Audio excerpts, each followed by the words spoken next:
ಇತಿಹಾಸದಲ್ಲಿ ನಾನು ಒಂದು 40 ವರ್ಷದಿಂದ ಎಮ್ ಜಿ ರೋಡಲ್ಲಿ ಓಡಾಡ್ತಾ ಇದ್ದೀನಿ ಸಭಾಧ್ಯಕ್ಷ. ನಾನು ಎಮ್ ಜಿ ರೋಡಲ್ಲಿ ಗುಂಡಿ ನೋಡಿರಲಿಲ್ಲ ಸಭಾಧ್ಯಕ್ಷ. ಫಸ್ಟ್ ಟೈಮ್ ಎಮ್ ಜಿ ರೋಡಲ್ಲಿ ಗುಂಡಿ ನೋಡಿದ್ದೀನಿ. ಸರಿಪಡಿಸುವ ಮಾಡಿಸ್ಕೊಡಿ ಸಭಾಧ್ಯಕ್ಷ. ತಾವು ಹೇಳಿದ್ಮೇಲೆ ನಂಗೆ ನಂಬಿಕೆ ಇದೆ ಸಭಾಧ್ಯಕ್ಷ. ಇದನ್ನ ಬಿಟ್ಟು ಟನಲ್ ಬಗ್ಗೆ ಮಾತಾಡಿದ್ದಾರೆ ಸಭಾಧ್ಯಕ್ಷ. ಬಹುಶಃ ವಿಶ್ವೇಶ್ವರಯ್ಯ ಅವರು ಇವತ್ತು ಇರಬೇಕಾಯ್ತು ಸಭಾಧ್ಯಕ್ಷ. ತುಂಬ ಚೆನ್ನಾಗಿರೋದು. ಯಾತಕ್ಕೆ ಅಂದರೆ ಮೆಟ್ರೋ ಎಲ್ಲಿ ಹೋಗಿದೆ, ಮೆಟ್ರೋ ಪಿಲ್ಲರ್ ಎಲ್ಲಿದೆ, ಆ ಪಿಲ್ಲರ್ ಕೆಳಗಡೆ ಪೈಲು 60 ಫೀಟ್ ಇದೆ ಸಭಾಧ್ಯಕ್ಷರೇ.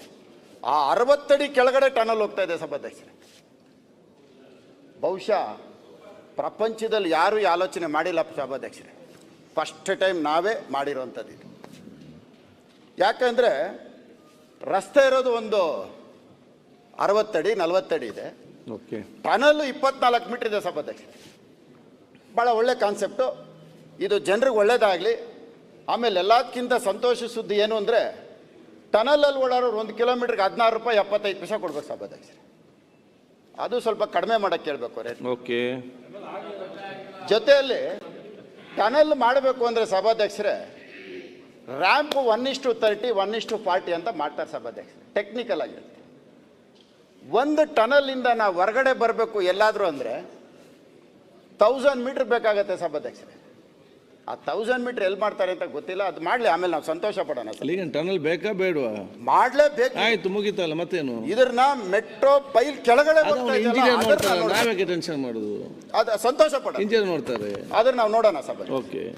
ಆಮೇಲೆ ಬೆಂಗಳೂರಿಗೆ ನಾವು ಬರಬೇಕು ಅಂದರೆ ಏರ್ಪೋರ್ಟಿಂದ, ಬಾಂಬೆಯಿಂದ ಇರ್ಬೋದು, ಡೆಲ್ಲಿಯಿಂದ ಇರ್ಬೋದು, ಎಲ್ಲಿಂದ ಬಂದ್ರೂ ಝೀರೋ ಟ್ರಾಫಿಕ್ ಇಲ್ಲದೆ ಬಂದರೆ ನಾವು ಹೆಬ್ಬಾಳದಿಂದ ಸಿಟಿ ಒಳಗೆ ಬರೋಕ್ಕೆ ಎಷ್ಟು ಟೈಮ್ ಆಗುತ್ತೆ ಅಂತ ನೋಡ್ಕೋಬೇಕು ಸಭಾಧ್ಯಕ್ಷರೇ. ಯಾತಕ್ಕೆ ಈ ಮಾತು ಹೇಳ್ತೀನಿ ಅಂದರೆ ಅಲ್ಲಿಂದ ಬರೋದಕ್ಕೆ 3/4 ಗಂಟೆ ಹೈದರಾಬಾದು, ಚೆನ್ನೈ, ಬಾಂಬೆ ಇಲ್ಲೆಲ್ಲದ್ರಿಂದ 1 ಅವರ್. ಹೆಬ್ಬಾಳ ಟ್ರಾಫಿಕ್ ಮುಂದಕ್ಕೆ ಹೋಗೋದಕ್ಕೆ 2 ಅವರ್ ಬೇಕು ಸಭಾಧ್ಯಕ್ಷರೇ. ಯಾತಕ್ಕೆ ಈ ಮಾತು ಹೇಳ್ತಾ ಇದ್ದೀನಿ ಅಂದರೆ ನಮ್ಮ ಮುಖ್ಯಮಂತ್ರಿಗಳು ಇಲ್ಲೇ ಇದ್ದಾರೆ. ಒಂದು ನಿಮಿಷ ಅಣ್ಣ ಅಣ್ಣ ದಯವಿಟ್ಟು ಅದಕ್ಕೆ ಯಾರು ಕಾರಣಕರ್ತರು ಗೊತ್ತಿದೆಯಲ್ಲ, ನಾನು ಹೇಳ್ತೀನಿ ಅಣ್ಣ, ಅದು ಹೇಳ್ತೀನಿ. ಟನಲ್ ಬಗ್ಗೆ ನಾನು ಮಾತಾಡಲ್ಲ, ಅದು ಮುಗೀತು. ಇವತ್ತು ಹೆಬ್ಬಾಳ ಟ್ರಾಫಿಕ್ ಬಗ್ಗೆ ಮುಖ್ಯಮಂತ್ರಿಗಳು ನಿನ್ನೆ ಒಂದು ಉದ್ಘಾಟನೆ ಮಾಡಿದ್ದಾರೆ. ಒಂದು ಸರ್ವಿಸು ಫ್ಲೈಓವರ್ ಉದ್ಘಾಟನೆ ಮಾಡಿದ್ದಾರೆ. ಬಹುಶಃ ಇದು ಗುದ್ಲಿಚ್ ಪೂಜೆ ಮಾಡಿದ್ದು 2016-17 ಮಾಡಿದ್ದು. ಅವರೇ ಉದ್ಘಾಟನೆ ಮಾಡಿದರೆ ಸಂತೋಷ. ಸಭಾಧ್ಯಕ್ಷರೇ, ಇವತ್ತು ನಾವು ರಾಜಕಾಲುವೆ ಪಕ್ಕದಲ್ಲಿ ಬಫರ್ ಝೋನ್ ಮಾಡ್ತಾ ಇದ್ದೀವಿ ಸಭಾಧ್ಯಕ್ಷರೇ. ಭಾಳ ಗಮನ ಹರಿಸುವಂಥದ್ದು.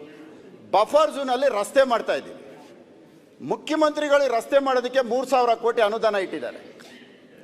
ಆ ಅನುದಾನ 3,000 ಕೊಟ್ಟಿರೋದು ಭಾಳ ವೇಗವಾಗಿ ಹೋಗ್ತಾ ಇದೆ. ಅದು ಎಷ್ಟು ವೇಗವಾಗಿದೆ ಅಂದರೆ ಈಗಾಗಲೇ ಅದನ್ನು ಟೆಂಡರ್ ಕರೆಯೋದೇನು, ರಸ್ತೆ ಮಾಡೋದಕ್ಕೇನು ಅಂದರೆ ಆ ರಾಜಕಾಲುವೆ ಬಫರ್ ಪಕ್ಕದಲ್ಲಿರೋ ಭೂಮಿ ಇದೆಯಲ್ಲ, ಈ ರಸ್ತೆ ಮಾಡೋಕ್ಕೆ ಮುಂಚೆ ಇವಾಗ ಅದು 4 ಕೋಟಿ ಸಭಾಧ್ಯಕ್ಷರೇ. ನಮ್ದು ಎಂಥ ಕಲ್ಪನೆ, ಎಂಥ ಆಲೋಚನೆ, ಎಷ್ಟು ದೂರದೃಷ್ಟಿ. ಈ ರಸ್ತೆ ಮಾಡಿದ ತಕ್ಷಣ ಅದು 100 ಕೋಟಿ ಸಭಾಧ್ಯಕ್ಷರೇ. ನಾವೇನು ಮಾಡೋದು? ಅಲ್ಲ, ಬೆಂಗಳೂರು ಒಳ್ಳೆ ಬೆಳವಣಿಗೆ ಆಗ್ತಾ ಇದೆ. ಭಾಳ ಸಂತೋಷ ಪಡ್ತಾ ಇರೋಂಥ ವಿಷಯ. ಇಂಥ ಪರಿಸ್ಥಿತಿಯಲ್ಲಿ ಮೊನ್ನೆ ಪ್ರಧಾನಮಂತ್ರಿಗಳು ಮತ್ತು ನಮ್ಮ ಮುಖ್ಯಮಂತ್ರಿಗಳು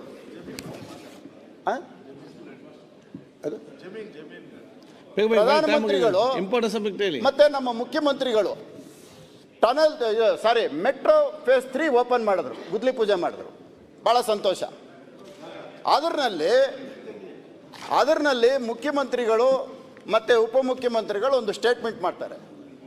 ನಮ್ಮ ರಾಜ್ಯ ಸರ್ಕಾರದ ಅನುದಾನ 85%, ಕೇಂದ್ರ ಸರ್ಕಾರದ್ದು 15% ಅಂತ ಹೇಳ್ತಾರೆ ಸಭಾಧ್ಯಕ್ಷರೇ. 15% ಅಂತ ಹೇಳ್ತಾರೆ ಸಭಾಧ್ಯಕ್ಷರೇ. ಫೇಸ್ 3 ಮೆಟ್ರೋ ಸುಮಾರು 30-31 ಸ್ಟೇಷನಲ್ಲಿ 27-28 ಸ್ಟೇಷನು ರಾಜರಾಜೇಶ್ವರಿ ಅಸೆಂಬ್ಲಿ ಕಾನ್ಸ್ಟಿಟ್ಯೂನ್ಸಿಯಲ್ಲೇ ಬರುತ್ತೆ. ತಮಗೆ ಗೊತ್ತಿರಲಿ. ಇದು ಹಿಂದಿನ ಸರ್ಕಾರ, ಅಂದಿನ ಮುಖ್ಯಮಂತ್ರಿ ಬಸವರಾಜ ಬೊಮ್ಮಾಯಿ ಅವರು ಆವತ್ತು ಒಂದು ಪ್ಲಾನ್ ಮಾಡಿದಂಥ ಒಂದು ಕಾನ್ಸೆಪ್ಟ್ ವೆಸ್ಟ್ ಬೆಂಗಳೂರಿಗೆ. ಅದು ಮೊನ್ನೆ ಗುದ್ಲಿ ಪೂಜೆ. ಭಾಳ ಸಂತೋಷ ಸಭಾಧ್ಯಕ್ಷ. ಈ ಸ್ಟೇಷನ್ಗಳನ್ನ ನಾವು ಮಾಡಬೇಕು ಅಂದರೆ ಲ್ಯಾಂಡ್ ಅಕ್ವಿಜೇಷನ್ ಮಾಡ್ತೀವಿ.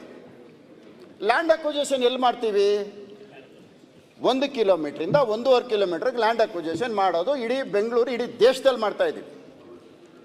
ರಿಂಗ್ ರಸ್ತೆ ಇದೆ ಸಭಾಧ್ಯಕ್ಷರೇ, ನಮ್ಮ ಕ್ಷೇತ್ರದಿಂದ ನಾನು ಮಾತಾಡ್ತಾ ಇರೋದು. ಒಂದು ರಿಂಗ್ ರಸ್ತೆಯಲ್ಲಿ ಲ್ಯಾಂಡ್ ಅಕ್ವಿಸಿಷನ್ ಮಾಡೋಕ್ಕೆ ಸ್ಟೇಷನ್ ಹೆಸರನ್ನ ಮೆಟ್ರೋ ಅವರು ಘೋಷಣೆ ಮಾಡಿದ್ದಾರೆ. ಪ್ರಧಾನಮಂತ್ರಿಗಳು ಗುದ್ಲೆ ಪೂಜೆ ಮಾಡಿದ್ದು, ಮುಖ್ಯಮಂತ್ರಿಗಳು ಗುದ್ಲಿ ಪೂಜೆ ಮಾಡಿದ್ರಲ್ಲಿ ಸ್ಟೇಷನ್ ಡಿಕ್ಲೇರ್ ಆಗಿದೆ. ಆ ಸ್ಟೇಷನ್ ಹೆಸರು ಮುತ್ಯಾಲನಗರ.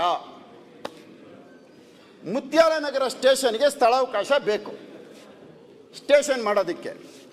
ಆ ಸ್ಟೇಷನ್ ಮಾಡಬೇಕಾದ್ರೆ ನಾವೇನು ಮಾಡ್ತೀವಿ? ಸಾರ್ವಜನಿಕರ ಸ್ವತ್ತುಗಳನ್ನ ಅಕ್ವಿಸಿಷನ್ ಮಾಡ್ತೀವಿ.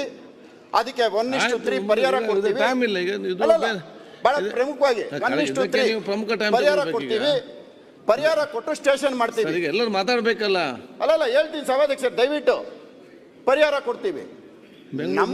ನಮ್ಮ ಸರ್ಕಾರದ ಸ್ವತ್ತು 1 ಎಕರೆ 30 ಗುಂಟೆ ನಾವು ಹಿಡ್ಕೊಂಡು ಪಕ್ಕದಲ್ಲಿರೋ ಆಸ್ತಿನ ನಾವು ಅಕ್ವಿಸಿಷನ್ ಮಾಡಿದ್ರೆ ಇದು ದೇವ್ರ ಮೆಸ್ತಾನ ಸಭಾಧ್ಯಕ್ಷರೇ. ಓಕೆ, 1 ಎಕರೆ 30 ಗುಂಟೆ 30 ವರ್ಷಕ್ಕೆ ಲೀಸಿಗೆ ಕೊಟ್ಟು ಯಾರೋ ಒಬ್ಬ ಮದರ್ ತೆರೇಸಾ ಸ್ಕೂಲ್ನವನ್ನ ಸಾಕಿ ಈ ಬಡವರ ಮನೆ ಕಿತ್ಕೊಳ್ಳೋದು ಎಷ್ಟು ನ್ಯಾಯ ಸಭಾಧ್ಯಕ್ಷರೇ? ಓಕೆ, ಸ್ಟೇಷನ್ ಅಲ್ಲೇ ಮಾಡ್ಬೋದಲ್ಲ ಅಣ್ಣ, ಒಂದೇ ನಿಮಿಷ. ಸ್ಟೇಷನಲ್ಲಿ ಮಾಡ್ಬೋದಲ್ಲ. ಸ್ಟೇಷನಲ್ಲಿ ಮಾಡೋದ್ರಿಂದ ಸುಮಾರು 3-4 ಕಿಲೋಮೀಟ್ರಿಗೆ ಪಾರ್ಕಿಂಗ್ ಸಿಗತ್ತೆ, ಸ್ಟೇಷನ್ ಆಗತ್ತೆ. ಮುತ್ಯಾಲ ನಗರ ಏನು ಘೋಷಣೆ ಆಗಿದೆ ಅದೇ ಜಾಗದಲ್ಲಿ Okay. ಮಾಡಿದ್ರೆ ಈ ಪಕ್ಕದಲ್ಲಿ ಬಡವರು ಪಾಪ 50-60 ವರ್ಷದಿಂದ ಪಿತ್ರಾರ್ಜಿತ ಆಸ್ತಿ, ಅಲ್ಲಿ ಯಾರು ವಲಸೆ ಬಂದಿರೋಂಥವ್ರು ಯಾರೂ ಇಲ್ಲ. ಯಾರು ಕೊಟ್ಟಿದ್ದು? ವಲಸೆ ಬಂದು ಜಾಗ ಖರೀದಿ ಮಾಡಿರೋರು ಯಾರೂ ಇಲ್ಲ. ಸ್ಥಳೀಯ ಜಾಲಹಳ್ಳಿ ಗ್ರಾಮಸ್ಥರು ಸುಮಾರು 7-8 ತಲೆಮಾರಿಯಿಂದ ಅಲ್ಲೇ ವಾಸ ಮಾಡ್ತಾ ಇರೋಂಥವ್ರು. ಫಿನಿಶ್ ಮಾಡಿ, ಟೈಮ್ ಆಯ್ತು. ಆಸ್ತಿ ಕಿತ್ಕೊಳ್ಳೋದು ಎಷ್ಟು ನ್ಯಾಯ? ಓಕೆ, ಒಂದೇ ನಿಮಿಷ ತಾಳಪ್ಪ, ಒಂದೇ